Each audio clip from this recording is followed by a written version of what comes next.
Setiap hari, seorang pria bernama Sefri Afikar berjalan menyusuri lumpur pesisir di Desa Sepahat, Kabupaten Bengkalis, Provinsi Riau. Satu kaki palsu membantunya melangkah di antara ribuan bibit mangrove yang ia rawat sepenuh hati. 10 tahun lalu, kecelakaan tabrak lari membuat ia harus merelakan kaki kirinya diamputasi. Namun, kehilangan itu justru membawanya menemukan jalan hidup baru. Lelaki 54 tahun yang akrab disapa Asep itu memilih mengabdikan sisa tenaganya untuk memulihkan hutan mangrove. Meski harus meninggalkan pekerjaan lamanya dan hidup dengan keterbatasan ekonomi. Di rumah bibit sederhana yang setiap hari ia datangi, ribuan mangrove tumbuh perlahan. Di sanalah Asep menemukan makna baru tentang hidup, pengabdian, dan harapan bagi pesisir yang pernah rusak. Mari kita dengar bersama cerita Asep. Nama saya Sefri Afikar, dipanggil Asep ya. Tanggal 1 Juli sudah berumur 54 tahun. Lahir di tahun 1972. Kegiatan sehari-hari saya ada di rumah mangrove ya, rumah pembibitan mangrove. Ya, aktivitas saya sehari-hari. Sejak dari awal, sebelum mangrove saya memang ada kegiatan usaha lain, tapi setelah itu saya kembali ke mangrove. Saya meninggalkan pekerjaan lain, memang fokus. Saya fokus ke mangrove selama 4 tahun lah, sampai saat ini. Pengalaman hidup yang membuat saya mengambil kesimpulan untuk mengabdi ke alam. Dengan keinginan, ya karena saya tak bisa memberikan apa-apa terhadap saudara-saudara di kampung, dan selama ini saya menilai bahwa hasil tangkapan nelayan itu memang sangat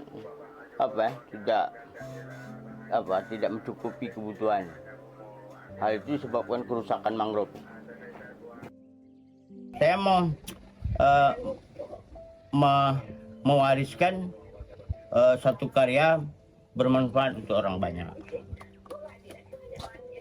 Jadi walaupun kita tidak taat ibadah, tapi karya kita bermanfaat untuk orang banyak. Ingin mengabdi ke alam itu sisa umur itu faktor penyebabnya itu tadi. Dulu kita ini merusak alam.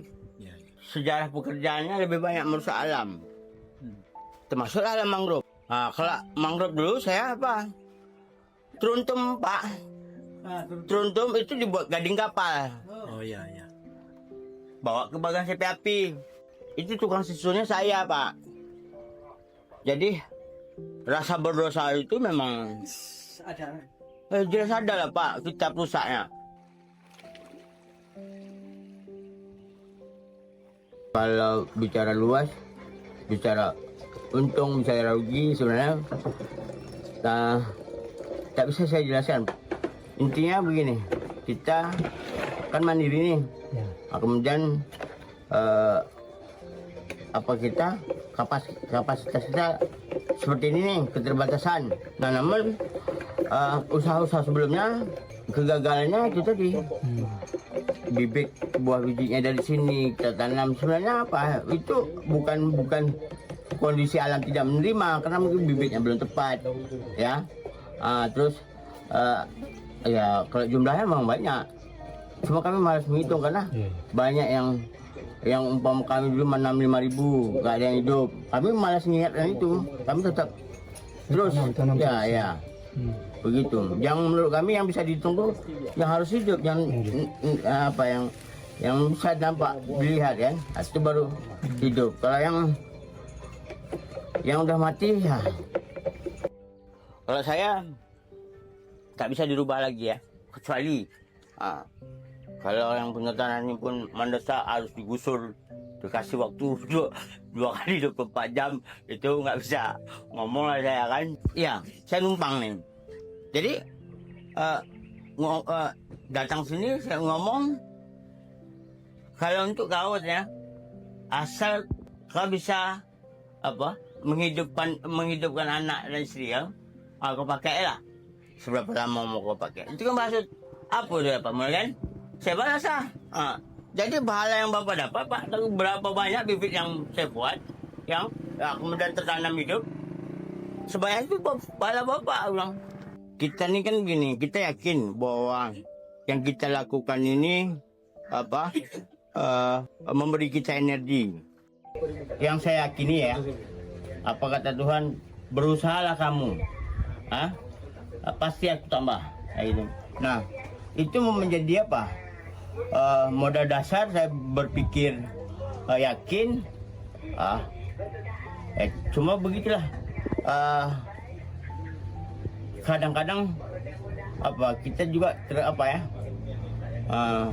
mau satu kontak alam seperti orang bodoh gitu ya. Kadang-kadang sempat ngomong juga sama bibit.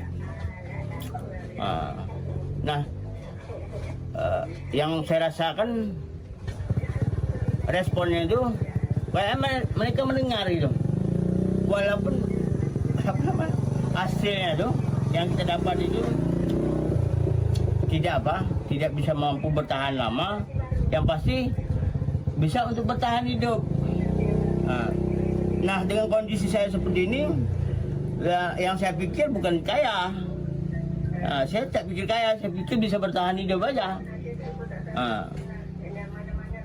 Bertahan hidup, kemudian bisa bekerja. Nah, yang membuat saya sampai hari ini tidak habis pikir ya satu hal. Dari rumah, dari sini saya pakai kaki ini menjelang ke alam sakit, perih ya, berjalannya susah, tapi setelah di alam rasa sakit itu tak ada. Bukan satu cerita yang saya ada-adakan, tidak, memang itu yang saya rasakan gitu. Buat saya itu respon alam ke saya. Jadi untuk kata-kata malas lah, besok lagi mau ke alam, capek atau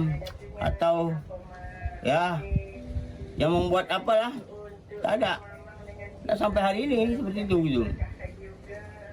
Jadi sebagai motivasi untuk generasi penerus, terutama anak saya lah yang paling kecil.